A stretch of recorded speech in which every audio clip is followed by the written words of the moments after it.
Is Vols quarterback Nico Iamaleava a legit Heisman candidate?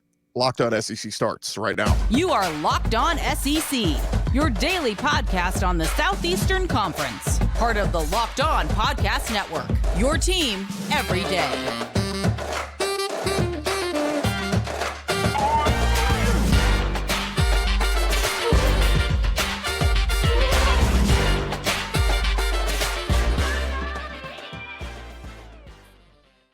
And what is happening, everybody? Welcome into Locked On SEC. It's great to have you guys along. Today's episode is brought to you by Game Time. Download the Game Time app, create an account, use our code Locked On for $20 off your first purchase. I'm Chris Gordy. Thanks for making Locked On SEC your first listen every day. Shout out to everydayers. We're free and available wherever you get your podcasts and on YouTube, part of the Locked On Podcast Network, covering your team every day. We're continuing on with our spring previews. We did Auburn, and now we head out to Knoxville, Tennessee, to talk about the Tennessee Volunteers. To join us now to preview the Vols is our buddy Eric Cain. He is host of Locked On Vols. Eric, welcome in, man. I hope you're having a nice off season here, if there even is one anymore. Yeah, it's been really quiet here in Knoxville. I don't think anything's been going on, so be ready to talk some football and get away from the NCAA investigation for sure. But it's been busy as always. No off season, football's year round, but for guys like us, we love that. Yeah, well, it sounds like the NCAA is ready to get away from investigations as well, as that's been frozen. So we'll touch on that as we get along. But I do want to start with, I kind of like to poll people around. I have a bunch of friends who like the SEC and enjoy all the SEC. And I always kind of like to get the general consensus. I said, when I say Tennessee Vols in 2024, what do you think of? And almost every one of them to a man said Nico. So that's where we're going to start. Nico Iamaleava, the five-star, quarterback who we saw in significant action in the bowl game versus one of the best defenses in the country in Iowa. And now, Eric, he's listed among the offseason Heisman candidates. So what's been the reaction so far to the Vol fan base when it comes to Nico and realistic expectations this year? Yeah, I mean, it's the offseason hype, the offseason love.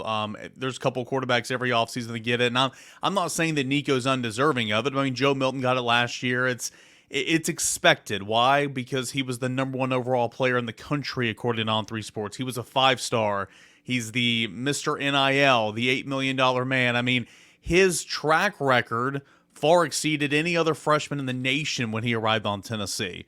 And it's just continued to grow a little bit with, Joe Milton's play in year one and how it was up and down, and everybody was clamoring for Nico. And then he got in there in the bowl game and, had 4 total touchdowns and looked really, really good. So I'm not saying that he's not worthy of all this offseason praise and, Heisman odds and all that, but he's still going to be a young guy. He's still going to be, making some mistakes and all that. But I think you saw in the bowl game things about his game that I think are going to be really good in 24. Escapability, getting out of the pocket, making things happen on the run, not just tuck and run, try to be Michael Vick in the video games, but no, when something's there, take it, but also ability to, roll the play out to the side and throw to the sideline and just things that Joe Milton couldn't do that Hendon Hooker did. I think that's going to be really well. But he's a smart guy. He's athletic. He throws the football really well, and he does add that dynamic on the ground that you saw against Iowa. And so I think a lot of people are excited about it.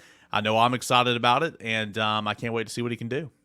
Yeah, I guess me casually, I'd heard, so much about his throwing ability and how exciting he was and all this. And so watching the bowl game and seeing him run, I think he had the 25-yard run against UConn, in mop-up duty. But seeing him run for 3 rushing touchdowns in the bowl game, it just makes defenses have to be aware of what this guy can do. And the big thing is, too, Eric, Tennessee brings back a good majority of their wide receiving core. Talk a little bit about how much that's going to help with chemistry. Yeah, I'm excited to see what this group can do. It was a disappointment in 2023. And I kind of say it's tied hand in hand. Quarterback play has something to do with it, and I think receiver play has something to do with Joe Milton's season as well. And Joe Milton's season was not horrible by any stretch of the imagination, but it was not as good as what we thought it would be. And a lot of fans will just compare it to Hendon, and that's unfair. But any way you want to spin it, I think the wide receiver group was bad last year. Ramel Keaton, so inconsistent. Bru McCoy, injured. Dante Thornton, a bust until they bumped him outside and he started to come around a little bit, and then he got hurt. so on and so forth. But this year, you return a lot of those guys. Bru McCoy is going to come back and be healthy, and I think that's going to help out a young quarterback in Nico. Squirrel White in the slot, who was the bright spot for Tennessee in that group last year. Really, really solid sophomore campaign for Squirrel, and I think he's only going to grow on that in the slot as a junior. And then you add Chris Brazzell to the mix, and I'm excited to see what he can do. Dante Thornton is still on the roster. You bring in guys like Mike Matthews, a 5-star freshman, and Braylon Staley, and oh yeah, you still have Chaz Nimrod and Caleb Webb. Both of those guys played last year, so a bit of a crowded room. I'll be intrigued to see if anybody leaves when the window opens after spring practice, but expecting a big bounce back season for the wide receivers, and I think a little bit better quarterback play will help that group as well. How much was it? I mean, you mentioned Milton maybe didn't have as bad a year as people made it out to be, but what was it? The kind of inconsistent quarterback play with the receivers, or was it the inconsistent play of the receivers that made the quarterback not look as good? I mean, I think it was both. I mean, everybody's going to look at the quarterback because, like, when you throw, when timing's off or you throw a ball and no one's around, I mean, it looks bad on the quarterback. But so many times we got up there and, post-game press conferences or, maybe the Monday press conference or whatever, and, Josh Heupel would say, hey, excuse me, the receiver was not where he was supposed to be. The receiver did not help out its quarterback. It's a game of inches, literally, and that's what's it's reflective of that when you go back and watch tape. So I honestly I would say it's both, but I mean I'm not going to sit here and make excuses. Joe Milton was not as consistent as you'd like him to be. Joe Milton struggled with turnovers at times, and so it was a little unflattering in that regard. So I'd say it's a little bit of both, but Joe was playing really good football in the month of October for sure. And again, he accounted for over 3,000 total yards. I think he accounted for 28 total touchdowns, only 5 interceptions. I mean, he had a good year. It was just not as consistent. He didn't make as many plays as he should have, in my opinion. And I think both can have a little blame there. I think Joe can have a little blame there, and the receivers. And at points in times, I think the offensive line, especially earlier in the season. I laughed when I saw him at the NFL Combine this past week, and that he puts on a show, throws it 73 yards in the air, and I'm going, that was never the problem with Joe Milton. I was down at the Senior Bowl and I saw him, turn and just try to make a third of the running back in the flat, and he overthrew him by like 5 feet. I'm like, that's where Joe Milton really still needs the development, but we'll see where he winds up at the Combine next season. And I'm not trying to make this sound rude or anything, because I mean I like Joe and all my interactions with him. He's always been kind and respectful, and I'm rooting for him. But this is his time to shine, man. No defense, playing in shorts, throwing the football. I mean, NFL Combine weekend was great for him. His pro day is going to be great for him. Somebody's going to fall in love with him. They're going to draft him in the 3rd round, and we'll see what happens from there. But this is the time for Joe Milton to shine, baby. Well, another guy who's showing at the Combine, it was Jalen Wright. And speaking of that, a new, looking backfield for the Vols. Dylan Sampson looks poised to maybe be that guy to help carry a big load. And we've seen some great moments from him throughout his Vol career already. Cam Seldon back there. What's this backfield going to look like in your opinion? Yeah, I'll be intrigued because Jerry Mack, Tennessee's running backs coach, did a good job with the Jacksonville Jaguars, and he was big on rotation. And there's always a little bit of a rotation there, don't get me wrong, but this year was a 3-headed monster. Literally, Jalen Wright had such a good year, but I think on the season, I don't have it in front of me, he had like 137 carries, or it was something absurd. I mean, he barely touched the ball, and so I'm intrigued to see if maybe that rotation will be cut down a little bit with just Dylan Sampson and Cam Seldon next year with new running backs coach Darrell Stems. So we won't know that until the fall. But Dylan Sampson, experience. He'll now be a junior. He's a guy that sat back and watched good running back play here at Tennessee. Took over games at times. I mean, Tennessee doesn't win the Kentucky game without Dylan Sampson. He was huge in the bowl game. Excited to see what he can look like as a premier back. Cam Seldon is, 6'1", 217 pounds. And he's a kick returner. He can return punts. I mean, he's a freaking athlete. And I think the sky's the limit for him. He just needs to. He got some playing time, obviously, in the bowl game, but was kind of sitting back and watching a lot last year. So see what he can do in a more consistent role. And then Peyton Lewis. I think everybody's excited about Peyton Lewis, the freshman. He had a really, really good high school career in the state of Virginia and Under Armour All-American game and all that. And I think he could be maybe that third back in this offense next year. But the run game has been so good for Josh Heupel throughout his career. It has been excellent at Tennessee in his 3 seasons, and I don't expect that to be any different next year in 2024. Yeah, it's going to be fascinating to see one of the best rushing attacks in the country a year ago. Last thing on the offense, O-line should be a strength, right? Cooper Mays back, John Campbell, a lot of pieces from last year back. Should be a strength, man. We'll see how many games John Campbell will play. He didn't play many games last year, and that's your left tackle. Or was your left tackle last year? So getting John Campbell back is good. He needs to stay on the field. He'll flip over and play right tackle. Lance Hurd, who you're very familiar with, coming from LSU. LSU returned pretty much everybody, a lot of good tackles, and he just didn't really have an obvious path to the field, if you will. But he was, if I'm not mistaken, the highest rated signee for LSU in 2023, so a lot of potential there. And Cooper Mays at center. You'll have Javonte Spraggins back at guard. Question mark on the immediate starting five is who's going to play left guard. Is it going to be a veteran Jackson Lampley? Dane Davis slide down? Could it be a rising sophomore and Bison Lang? Could they slide down another tackle? We will see. Left Andre Kurik's another guy. We'll see about left guard. But we need to find some depth, need to find some backup tackles, and need to find a left guard. But you do bring back a strength and some tackles and a center, an all-SEC center, and another tackle in Lance Hurd that I think can be really, really good in this offense. How much more improved can the Vol defense be? We're going to talk about that coming up next with Eric Cain here on Locked On SEC. But first, I want to remind you guys this episode is presented to you by our friends over at the Game Time app. Look, you shouldn't have to worry when you buy tickets to your next big event, whether it's a concert, sporting event, whatever it is. Game Time has got you covered. They are the fast and easy way for you to buy tickets to all your favorite sporting events. They got killer last-minute deals, all-in prices, views from your seat, and their best price guarantee. Game Time is going to take all the guesswork out of buying tickets. It's the only ticketing app that gives you complete peace of mind with your purchase. See the view from your seat before you buy so you know exactly what to expect when you arrive. And the all-in prices show your total up front so you know that you're getting a great deal before you check out. Buy tickets in seconds, just 2 taps on the app, and you are in. Take the guesswork out of buying tickets with Game Time. Download the Game Time app, create an account, and use our code LOCKEDON. That's going to get you $20 off your first purchase. Terms apply. Again, create an account, redeem our code LOCKEDON, LOCKEDON.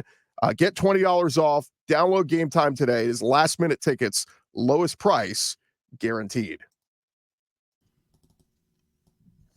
As we dive back into it with our buddy Eric Cain, host of Locked On Vols. And Eric, we switch over to the defensive side of the ball. And a lot of talk that this Vol defense is going to be much improved this year. Tim Banks, third year now under Josh Heupel there in Tennessee. We'll just start here. Who excites you most on the defense? Yeah, I mean, James Pierce. James Pierce is one of the most electrifying, feared pass rushers in college football, not just the SEC. I think that the conversation always starts with the guy that can get after the quarterback, and that is James Pierce. I expect an All-American type season. He'll go high in the draft next year if everything goes according to plan. He had a really, really sharp, strong sophomore campaign, and so James Pierce. We'll see if Keenan Peely, man, it's unfortunate he was such a huge get from the transfer portal last year, and it's unfortunate because the linebackers overall last year were not good. Aaron Beasley was hurt pretty much all year, playing hurt. You're playing freshmen, you're playing young guys because, Keenan Peely played one game and was out the rest of the year, and so hoping that his experience and his wherewithal playing the linebacker position is going to help Tennessee in a big role because, again, they return a lot of those young guys who are now experienced but still need to grow at linebacker. So excited about seeing Keenan Peely, James Pearson, and I'll give you a guy in the secondary that's a transfer from Morgan State, Jermon McCoy, freshman All-American. Tennessee's having a brand new secondary. Literally, if you played in the secondary last year, you're not in the program anymore. I mean, it is brand new. You are starting over. And I think Jermon McCoy out of the transfer portal from Morgan State can be a player at cornerback for Tennessee this year. I'm excited to see him. Yeah, thanks for. I'm like, I still wrote on a piece of paper the other day, 2023. I'm like, it's 2024. Like, oh my God, it's crazy. It's only March, Gordy. Come on. Yeah, it is crazy to think Josh Heupel is already one of the most tenured coaches in the SEC now because of longevity. It's crazy how quick time flies. You're right though. I want to stick there a little bit with that secondary. I mean, it is crazy when I kept seeing the transfer portal. I'm like, wait. That guy's a starter. That guy's a contributor. That guy's a starter. And it's like everybody either went pro or transfer it out. So, look, the secondary was okay last year. So maybe it's not the end of the world that you lose those guys, but you do have to retool and develop that chemistry very quickly with all these new pieces. Yeah, I mean, again, you're starting over, and there's some guys that played a little bit. Like, I mean, as a true freshman last year, Ricky Gibson, got his toes wet, started the bowl game and all that, and I think that he's a guy that's going to be a big player for Tennessee, a starter at cornerback. But you have all these veterans that just gobbled up snaps, man. Jalen McCullough has finally graduated. He's played literally about every single snap available and blowouts included. I mean, since they didn't run him off the field in blowouts. For the last 5 years, and now he's gone, and Wesley Walker's transferring out, and Nico Slaughter's transferring out, and a bunch of these other guys are getting up on out of here, and it's kind of it's a fresh start, and you're right, Tennessee's secondary was not, you go back and look at what Tennessee had when Heupel and staff first got here, and see how year by year defensively it's just gotten better and better and better, and it leaps and bounds really in the secondary, but it was still not great. You still want some athleticism back there, some quickness back there, more of a rotation, and now your hand is forced, and you have no choice but to play some new guys. So I'll be intrigued to see what it looks like. I mean, it's going to be very much a work in progress. If fans are sitting here saying, "Oh, finally we got rid of those guys, now they can be a good secondary," I'm not saying that it's impossible, but you're starting fresh at every position, so that is certainly a huge spring for the secondary, and very much a work in progress next fall. Boo Carter, Caleb Beasley, those guys expected to play early and often? Yeah, we'll see about Caleb Beasley. I mean, the cornerback numbers are a little light, so I expect him to get a lot of run, a lot of work, and see what he can do. Boo Carter is going to be the freshman that I think impacts the game the most. He'll be the punt returner day one, in my opinion. Really good return specialist, great with the ball in his hands. He'll be back there returning kicks, in my opinion. As far as the secondary, they'll probably have Boo playing that nickelback spot, the star, what Tennessee calls it. And the guy that plays in front of him, Jordan Thomas, is a good player. I like Jordan Thomas. I've been wanting him to play more the last couple of years. He has issues staying on the field. He's had shoulder issues. He's had knee issues. And so he's constantly hurt. If Jordan Thomas can stay on the field, that's great. But I think Boo Carter's going to push him anyway. And I think Boo's going to play a lot of snaps at the nickelback spot this year. So for a freshman looking to impact the game the most for Tennessee in 2024, I would start with Boo Carter. Any of the other incoming freshmen, D-line, linebacker, you think are going to play early? We'll see. Jordan Ross, he's not going to be here for spring, and so you'll kind of lose that. How quickly can he adapt and kind of get in the flow of things? Mike Matthews, the 5-star wide receiver. I mentioned all those wide receivers in segment number 1, but you're a 5-star for a reason. You're a good route runner. You're highly thought of, and if he can come out and ball out as he did kind of in bowl practices, we'll see if he can get any opportunities at wide receiver. For the most part, Tennessee's highest rated offensive lineman coming in, Bennett Warren. He's not going to be here in spring, so he'll be playing catch up. For the most part, typically your freshman class is not going to make an immediate impact, but I think, Boo Carter and Ross and some of these other guys, Beasley, as you mentioned, maybe Evan Spillman at linebacker, maybe can break through and kind of have a role, by the time the season starts. It's so fascinating looking at all the pieces. Some schools have brought in a ton of transfers. Tennessee brings in 8, and we already touched on some of the guys. We talk about Lance Hurd, we talk about Chris Brazel. Are those the two you think are the most immediate impact through the portal, or is there one of these other guys like the Stanford transfer, Moy? You think one of these guys can really be a factor this year? Yeah, everybody was so high, myself included. I always say myself included because I was high, and I'm still high on Dante Thornton. Once they moved him out of the slot, he looked like a pretty good wide receiver in this offense playing on the outside, and then he got hurt. But I was so high on Dante Thornton last year, I'm trying to be really reserved about Chris Brazel. Right. Something about tall, lengthy, fast, explosive outside receivers in this offense. It just works hand in hand, and that's what Chris Brazel is. So I think Chris Brazel is certainly going to have a huge impact for Tennessee. He comes in more equipped and more accomplished than Dante Thornton did at this time last year. And I understand Thornton did it on a bigger stage, but man, Brazel balled out there at Tulane last year. So I look at Chris Brazel. You mentioned Lance Hurd. I think he's absolutely going to have an impact. Jackson Moy's going to play, certainly, but his impact, in my opinion, is going to be more in 2025 when Tennessee loses pretty much its entire defensive front. I'll throw one more name out at you. Holden Stays at tight end. The tight end position is so important for Josh Heupel's offense. It's the key to Josh Heupel's offense. And you lost Jacob Warren, who was a 6-year senior, and McCallum Castles. And you play two. You have to play two in this offense. And you're starting over. And so Ethan Davis, who's on roster, is going to step up and play one. And then you went out and got Holden Stays from Notre Dame, and he'll be on the field a ton. We'll see how much they use him in the passing game. But as far as making an immediate impact, Holden Stays for sure is in that conversation at tight end. Yeah, Warren and Castles, combined for over 500 yards receiving, combined last year. So big, important part there at the tight end spot. All right, more to come here on Locked On SEC. It's our Tennessee preview coming up next. We'll talk a little bit about the investigation, new coaching additions, and a little bit on the schedule. How is this thing going to shake out? We'll talk more with Eric Cain next. But first, I want to remind you guys, this episode presented to you by our friends over at eBay Motors. Look, passion, drive, and patience is what brings home that winning trophy. It's also what keeps your ride or die alive. eBay Motors has everything you need to maintain your vehicle and level it up to peak performance, from superchargers, roof racks, exhaust kits, and more. Whether you're into speed, power, or style, eBay Motors has got you covered with over 122 million parts for your number one ride or die. You'll always find exactly what you're looking for. And with that eBay Guaranteed Fit, your part is guaranteed to fit your ride or your money back. Because with eBay Motors, you're burning rubber, not cash. With all the parts you need at the prices you want, it is easy to turn your car into the MVP and bring home that win. Go keep your ride or die alive at ebaymotors.com. Eligible items only. Exclusions apply. eBay Guaranteed Fit only available to U.S. customers. Again, that's ebaymotors.com. Whatever you need for your car, go check it out. They've got you covered. ebaymotors.com.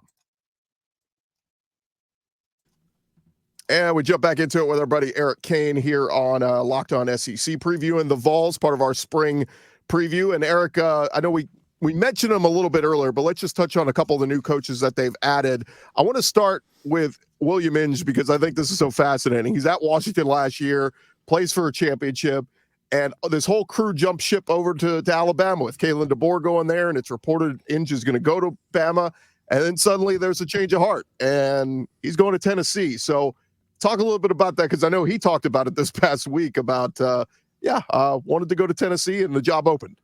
Yeah, it was kind of interesting. He said, obviously it was a tough decision because there's comfort there, with the staff working with Kellen DeBoer and the system and everything, and had the opportunity to go to Alabama.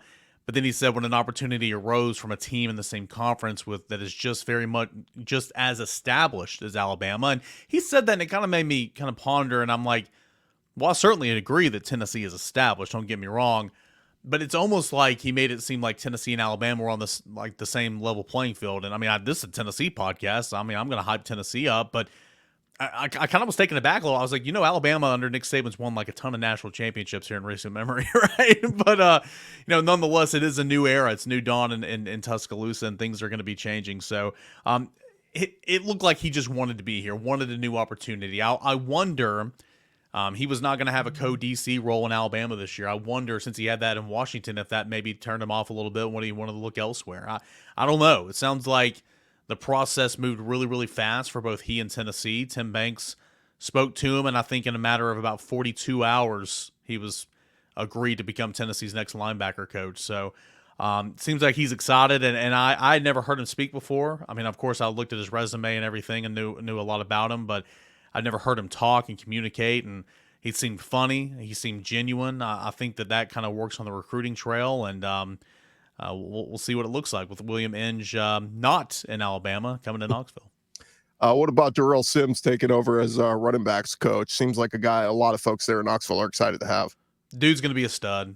When I was at Carson Newman in 2012, he was there for 1 year. I mean, he's been everywhere like the last decade. I mean, started – I want to say in high school and come up the ranks and spent the 2012 season at Carson Newman coaching running backs when I was there. Didn't talk to him a lot, but I do remember him. And I remember him just thinking at the time, like, dude's going to be a stud. Dude's going to be coaching big-time football. And he left Carson Newman D2 and, went to Western Carolina, East Carolina, Louisville, Cincinnati, and now at Tennessee. He is a demanding coach. He is he's a guy that I think really connects with the players. I think he's going to be a sharpshooter on the recruiting trail. I do.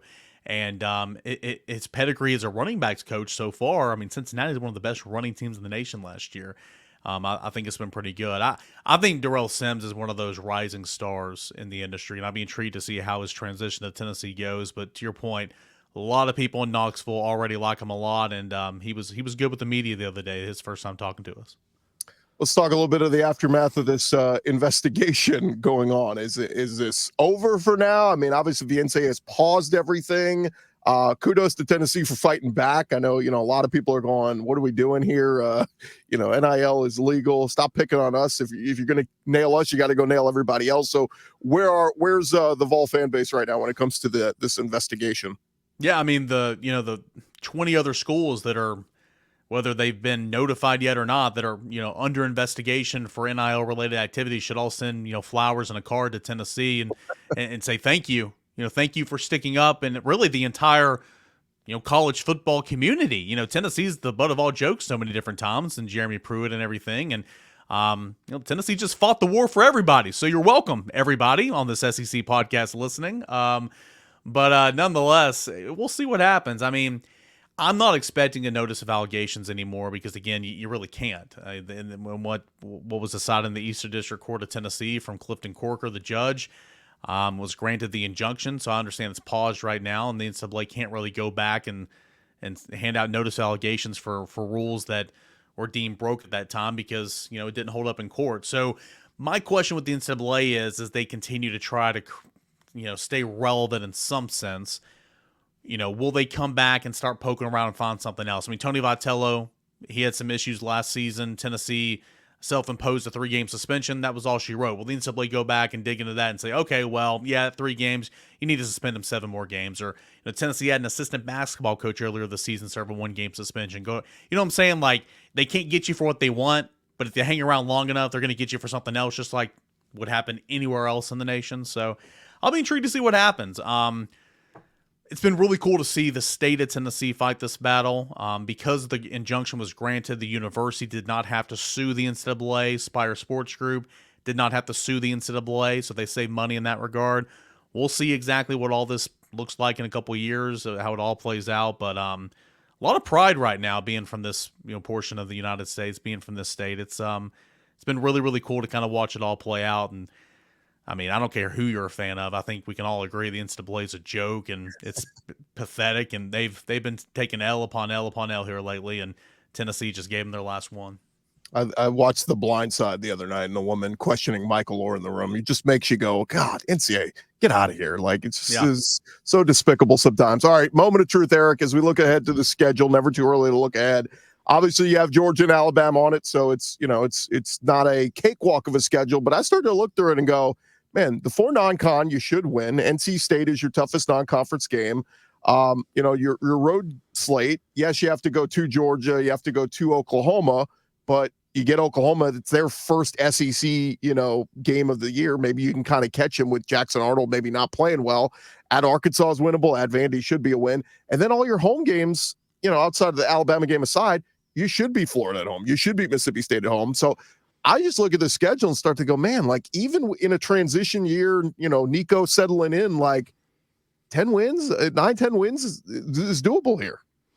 Yeah, I mean, I certainly think it's doable. I think it all starts with the Oklahoma game. And you're right. I mean, you got NC State on neutral side, and NC State to finish the year strong last year and got a significant upgraded quarterback. And so NC State's going to be no slouch, but it is on neutral side, and I think your roster is better than NC State, so you should handle that game, in my opinion. I think the tone setter for the season's at Oklahoma. All the national storylines, Heupel versus Bob Stoops, Heupel going home, family reunion, all this type of stuff. I mean, that's a good football team. It's got a pretty good quarterback, former 5-star in Jackson Arnold, and so I'll be intrigued. Plus, how Tennessee handles that road environment with a young quarterback. It's going to set the tone for the entire season because you go down there and handle business against Oklahoma.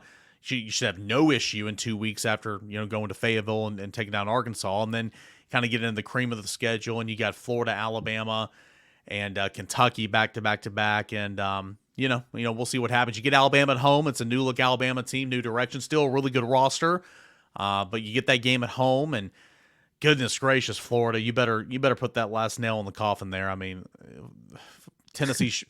This rivalry is just incredible. There are so many times Tennessee shouldn't lose to Florida, but Tennessee does. Last year, Florida was so bad no excuse for Tennessee losing that game. Tennessee lost it.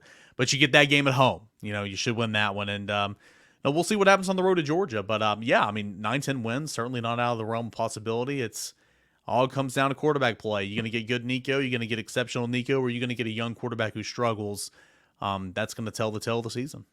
And as we know, it's not about winning the SEC anymore. 10-2 gets you in the playoff now. That's the goal for a lot of teams. Look, you still want to win the SEC, don't get me wrong, but a good consolation prize is still making the playoff and not winning the conference. So certainly doable there. He is Eric Cain, of course, host of Locked On Vols. Does a tremendous job covering all things Tennessee. Eric, always good to catch up, man, and we'll do it again real soon, all right?